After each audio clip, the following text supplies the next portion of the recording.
رحمۃ اللہ وبرکاتہ۔ میں فیصل افضل شیخ صدر اہل حدیث یوتھ وسط پاکستان آپ سے مخاطب ہوں اور اپنے تمام اہل حدیث یوتھ وسط پاکستان کے ذمہ داران، کارکنان اور ضلعی، شہری، تحصیلی ذمہ داران، صدور سیکرٹریز اور جتنے احباب، اخوان اور کارکنان وابستہ ہیں اہل حدیث یوتھ وسط پاکستان سے، انہیں یہ تلقین کرتا ہوں کہ سب اپنے اپنے دائرہ کار، اپنے اپنے علاقے، اپنی اپنی حدود میں رہتے ہوئے اپنی استطاعت، اپنی حیثیت اور اپنے وسائل کو سامنے رکھتے ہوئے قوم کا سہارا بنے، اور جو بھی وہ اس ضمن میں قوم کی کے اس کڑے وقت میں ان کی مدد کے لیے، ان کا سہارا بننے کے لیے کر سکتے ہیں، ضرور کریں۔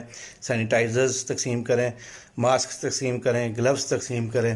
اس طرح وہ لوگ جو لاک ڈاؤن کی وجہ سے مسائل کا شکار ہیں، ان کے لیے راشن کا انتظام کریں اور پوری طرح مقامی انتظامیہ سے تعاون کریں تاکہ یہ کٹھن مرحلہ ہم سب مل جل کر جو ہے اپنی قوم کا اس کٹھن مرحلے میں سہارا بن سکے۔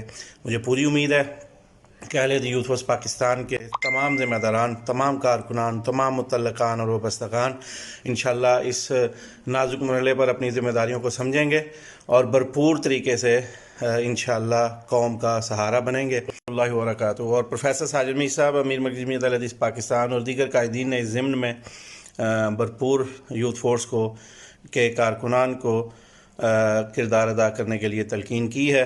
میں امید کروں گا انشاءاللہ آئندہ آنے والے دنوں میں آپ کے بھرپور اور مؤثر کردار سے انشاءاللہ جو ہے وہ قوم کی، عوام کی جو مسائل ہیں وہ انشاءاللہ کم ہوں گے۔